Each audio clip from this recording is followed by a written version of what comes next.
with me here, people.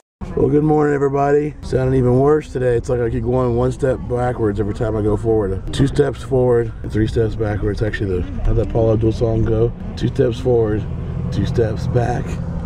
Remember that? Yeah. Opposite the track with the cat.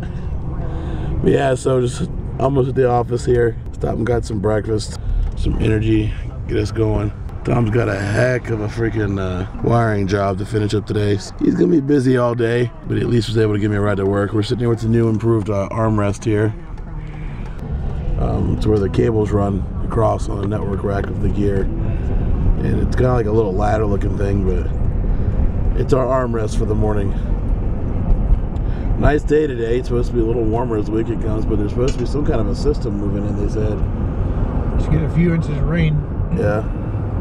Those glasses. I love those freaking sunglasses, dude. Yep. Love them. But yeah, so just heading to the new office. Pull it like this off camera. Yeah. New office. There you go. You guys missed that part. What's your name? Tim Smith, the dad Smith. Yeah? Yeah? And I'm on the sea. It's the camera. Favorite show, John Smith from Pocahontas and Reindeer. Go over to me.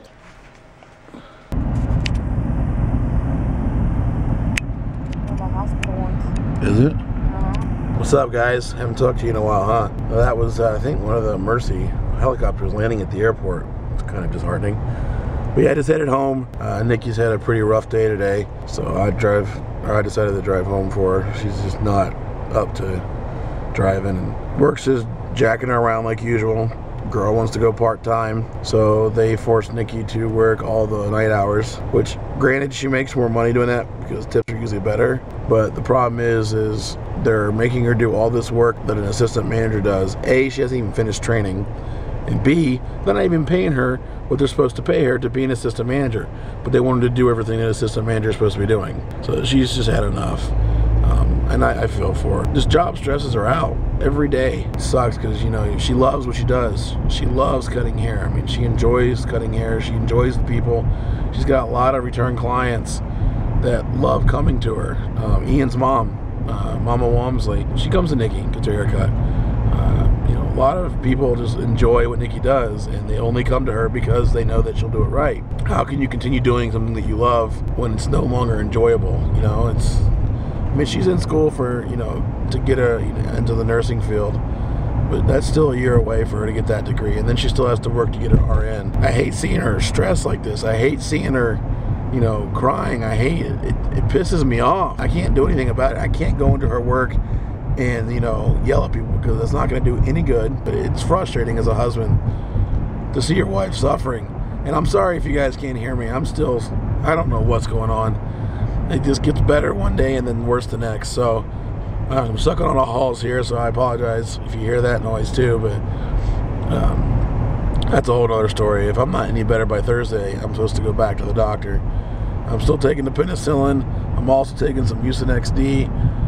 At nighttime, I'm taking NyQuil to kind of help me sleep, and I think it worked. I didn't feel sleepy. I don't remember tossing and turning much last night or getting up that often. It must have worked because I didn't hear you coughing or wait. I had one club before. Well, I did get up in the middle of the night and eat a popsicle, and that's because my throat was killing me. So I did eat a popsicle in the middle of the night. My throat's not getting any better. I don't have the earaches, like I said. I don't have all the stuff that the strep was giving me.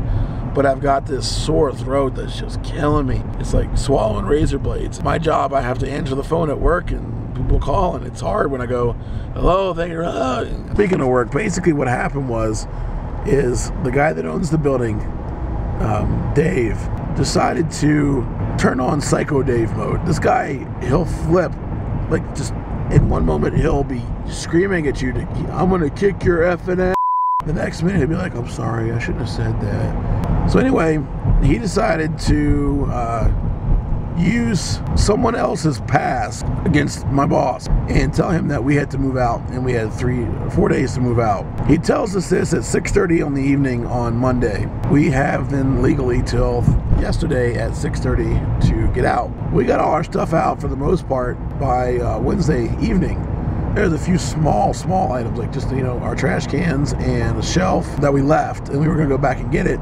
But in the process of moving, I went back to get our audio server that we had in the back that we listened to music with over the stereo, and he proceeds to come up to me and tell me, I'm just here to make sure you don't take anything that's not yours. Now, I've never done anything wrong to this guy. I've never caused him problems. He's caused us problems.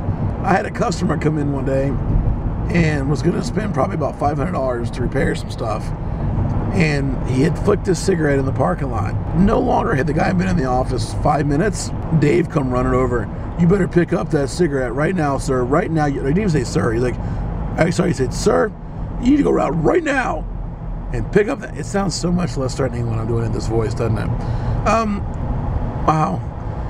He yells at the guy basically to go get a cigarette butt. The guy's like, you know, what the heck? Leaves. Went to another computer shop. He's done that more than once, actually. So he proceeds to tell me I better not be taking anything that's not mine. And I look at him and say, Dave, I've never done anything and never stolen anything from you. Why would you even think that? And he says, well, you don't need to talk to me like that. You want to go outside? I'll kick your effing ass right now. This guy's 40 years old. Only 7 years older than me. Doesn't act like he's 40. Again, he's got some head issues. Nothing against people that have head injuries at all. But this guy flips his lid on for anything. So that just got escalated for nothing. So we moved out and we moved into the back office of the boss's house. He's got the whole back room. It's actually the same square footage as what we had in the old office.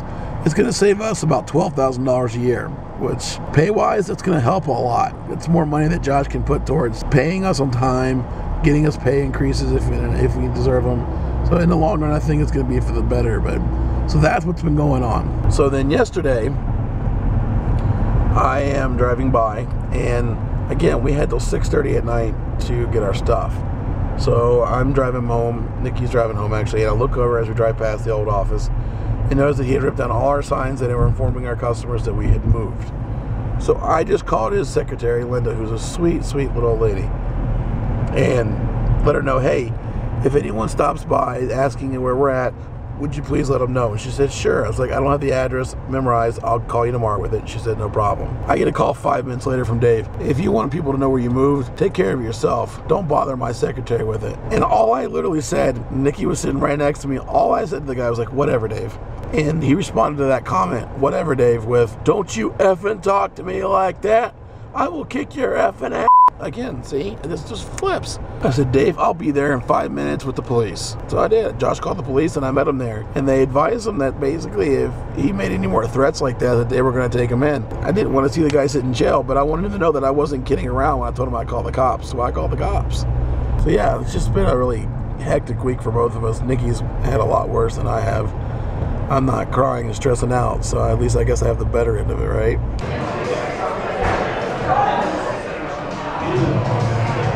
Oh, that's my opening clip. I am using that at the beginning of this one. What's up, guys? We're here at Buffalo Wild Wings getting some wings. Nikki was having a bad day, and we were planning on cooking. I was going to cook some dinner for her, but she was having a bad day. And she loves this place. We haven't been here forever, so I thought I'd come here and make her feel better. You think I'm crazy enough to eat his food? She is. That's why I'm so plump. What's up, guys? Just waiting in the car for Nikki to get out of Target. I didn't feel like walking around Target the way I feel right now. She's in there getting these big packs of water, laundry detergent, and I am watching YouTube videos in the parking lot on my connection. So I don't mind going to Target. I like Target, but I just don't feel like walking around and being about a bunch of people right now. Buffalo Wild Wings was good. Got leftovers. I ate a few wings and it was full. I'll have something to munch on tomorrow for lunch, which is good. I don't have much tomorrow, really. Gonna get the oil change. I think we're gonna go try to see that movie Snitch with The Rock in it. Nikki, it's one of her many boyfriends. The Rock, Gerard Butler, Chris Hemsworth, Jason Aldean. I've lost track of all of them. I think even Sean Connery and Dolph Lundgren. Nikki is in love. She's obsessed with Dolph Lundgren. She has like all those obscure movies that you've never seen. If you don't know who Dolph Lundgren is, or you don't know the name, it's the blonde Russian dude that Rocky fights in Rocky 4. He's also in The Expendables and The Expendables 2. She's always had a thing for him, apparently. I don't see it, but to each their own, right? Hey guys, what's up? Voice is a little better. I took some NyQuil, so I'm a little like, you know, I thought I was fine. I was talking to Ian online and started just like spacing off, and stood up and everything just got really blurry. So I think it's my sign to hit the bed. I think the NyQuil's kicking in. I didn't think it worked last night, but it's definitely working tonight. So I'm gonna hit hey, thanks for liking, thank you for subscribing, I do appreciate it. Sorry about my voice today, I know it's been hard to hear me. Hopefully things get better within the next few days, or I'll be going back to the hospital. We'll see you guys tomorrow. Have a good night.